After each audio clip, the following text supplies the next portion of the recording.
and none for any grand distance. Anyway, Right. here we go.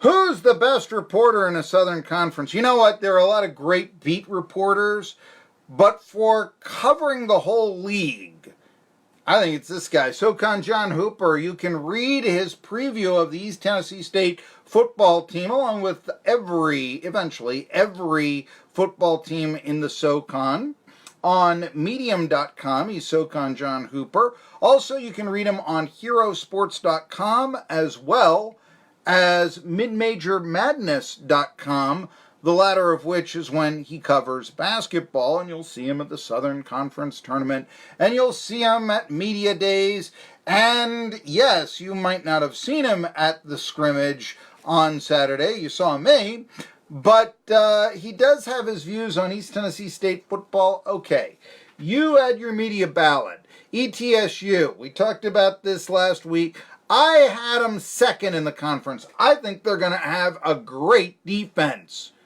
You got them fifth. Tell me why you're down on the Bucks.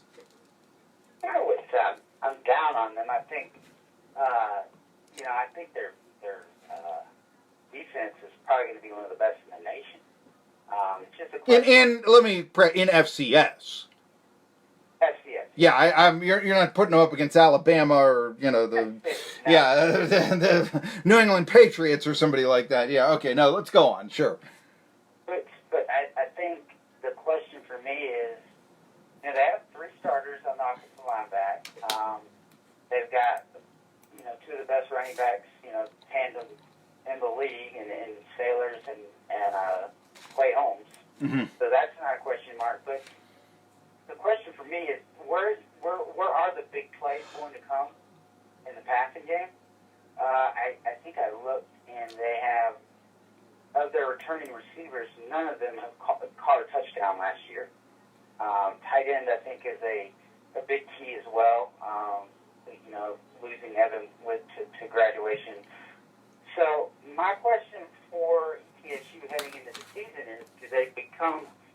We know they'll be able to run the ball, but if they're too one-dimensional, I have questions as far as how they'll move the football, because obviously we see it mostly the other way with teams throwing the ball too much, but they've got to be able to throw the ball, and they've got to be able to keep defenses honest in the SoCon.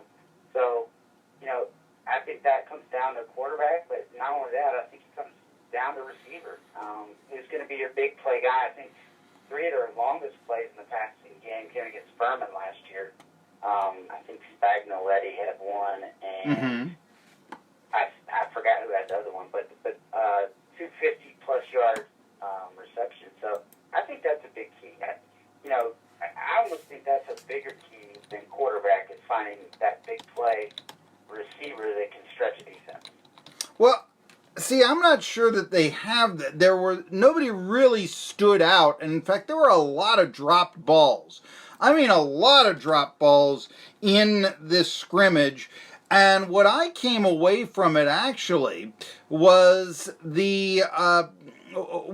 by the way, I didn't see anything really from Jamal Crouch, the transfer from Mississippi State that a lot of people were talking about. I don't believe he caught a ball. He wasn't mentioned in the notes. I don't even remember seeing the number 6, which is what his roster number was, out there on the field. Now, that could just be me. I know that also there were some players, Julian Lane Price, for instance. I was talking about him, the West Green product, at the beginning of the show. He's now hyphenating his name, okay, so it's Julian Lane Price now. But anyway, he did catch 2 balls, but for the life of me, I can't remember what they were. In fact, they gave him a different jersey number than what was listed on the roster, which has something to do with that, too. But it really wasn't all that impressive. The one thing that I came about was this consideration that, okay, maybe the Buccaneers might use the I formation, take advantage of Holmes and Sawyers, and possibly a big play offense that way. I want to ask you there, SoCon John Hooper, what your thoughts were. Do you think the I formation still has a place in today's football, or is it just so obsolete because you're talking about against faster defenses and such, starting the play 7 yards behind the line of scrimmage? I mean, nobody runs a wishbone anymore. Is the I going that way? I mean, is that the last gasp for an offense, the I formation? What's your opinion? Well, it's funny you should ask that because 2 years ago, no, when Bruce Fowler came back to Furman after Bobby Lamb left and after following the 2010 season, Furman tried to put in some I, and that it worked for the first couple of seasons. They did some I formation stuff. Then people started to figure it out, and it can. I think situationally it can work. I just don't think you can be a strict I formation offense in today's age because one, it's just so hard to run it consistently throughout the game between the tackles over and over again, unless you just have somebody whipped, defensively they're just out of oxygen or something, and you're just running it straight ahead or trying to run clock. But I really don't think you can just do that for an entire game anymore like you used to be able to. I think, there are teams in the league that will run an I formation in certain situations that I think it's very effective.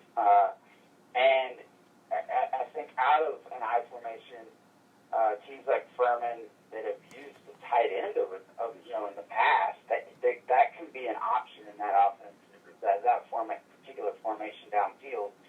But to consistently use it, I don't see it. I don't think you can just line up and try and just, physically beat somebody down for the entire game. Now, maybe a drive, sure, but I just don't think I think it's an offense that's kind of old-fashioned and kind of gone extinct, Mm-hmm. No, and I get that. What I was thinking of with an I, and I guess O.J. Simpson and the Bills. Okay, well, I'm just going to go with that. But, there was a ranking of the all-time NFL football players, and I think it was Chuck Klosterman presented the juice, and quite infamously, and such. But you saw him run out of an I, and he says, you know what? The Bills in that era, giving the ball to O.J. Simpson was their equivalent of trying to throw the long pass. Probably wasn't going to work to get the 40 yards, but, there was always the chance. And I'm just wondering if the I formation for ETSU might not be. Hey, Jacob Sawyers last year averaged more than 7 yards a carry, and this was no, guy with 50 carries or something. He rushed for 600 yards. So a question is, and Quay Holmes at 4.5 yards a carry, rushing for just under 1,000. So my question being, could you see this? I didn't see anybody in the scrimmage throwing long. Could the big play potential be that pitch out of the I to Holmes and Sayers this year for ETSU, in your opinion, SoCon John? Well, yeah, it could be. I think, you look at the running back position. Now it's interesting because not only were those guys two of the better running backs in the SoCon, they're also two of the best receivers returning for ETSU. Yes. I think those are two big play downfield options. So I would, instead of running an I formation, I might split them out. I might split one of them out, and just see what happens, because I think those two guys are probably your best athletes on offense. They can run. They can catch the ball in the backfield. We saw what they could do is return it in. So, I wouldn't be surprised if, we see them, split out more and just, keep a defense on. You can create some matchup problems with those two guys. Try to get a linebacker on them or something like that. So, rather than running the I formation, I would probably try something like that. But I'm no head coach. But I just looking purely at the numbers,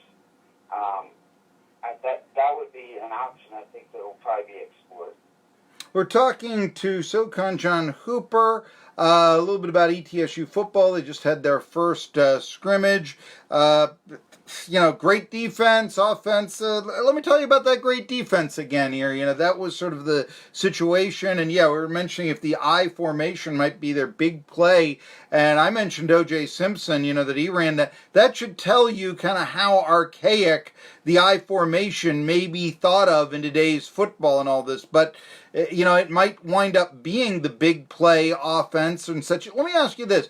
Do you think that you can win? And I'm not sure Randy Sanders wants to do this, but I think it may be necessity and that he hopes to win. Do you think you can win in modern day football by not throwing 20 passes a game? I guess Wofford proves it, but do you think that you can, that a team like ETSU can get that early lead and then come about maybe with a guy with 17 passes or so and win the ball game? Well, and one thing that is interesting is coming out of Wofford's camp is they're going to try to throw it more this year because at times, even though they were successful last year, they got into situations where people knew what they were going to do. I know I can think of two situations. One in the Kennesaw State game, especially. You get into a situation where somebody else, a good defense knows what you're going to do, and it's tough to make those throws in pressure situations. Now, I do think that you can run a conventional offense, but you have to be more creative and only throw it 10 to 15 times a game. But like I said, you have to be creative, and you have to have a guy that can threaten. Wofford had some guys. I think of a guy named T.J. Luther last year, he's just a fast receiver. Guys that they've had in the past, like Andy Strickland. Like, you couldn't load up all the time and run against those guys because they had such good deep play threats. And I think that's where not having a guy that can get behind the secondary hurts you is if you're in an offense where you struggle to throw it. Because if you've got a guy that's a legitimate threat, they have to honor that on a deep pass or I've seen Furman in the past has made that option play action work well with a fast guy that can get behind the secondary because it sucks your defense sort of towards the sideline and then you throw over the top. If ETSU has that guy, they can be successul in throwing it 10 to 15 times a game.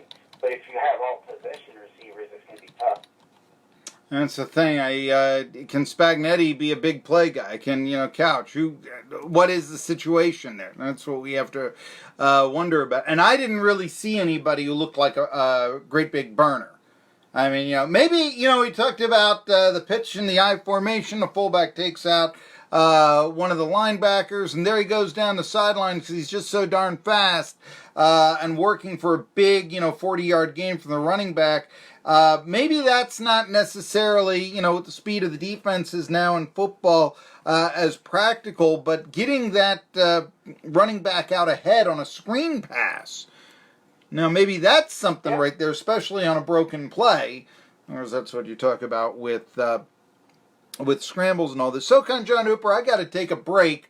Let me come back. I want to ask you about quarterback situations, some of the other teams in the Southern Conference when we return after this word from Asian House. Monday is the happiest day in the Tri-Cities because I come back on the air and we talk to SoCon John Hooper and Jerry Bunkowski every Monday. But, the one bad thing, this is the day that Asian House is closed, but they're open tomorrow and you get 10% off for mentioning my name.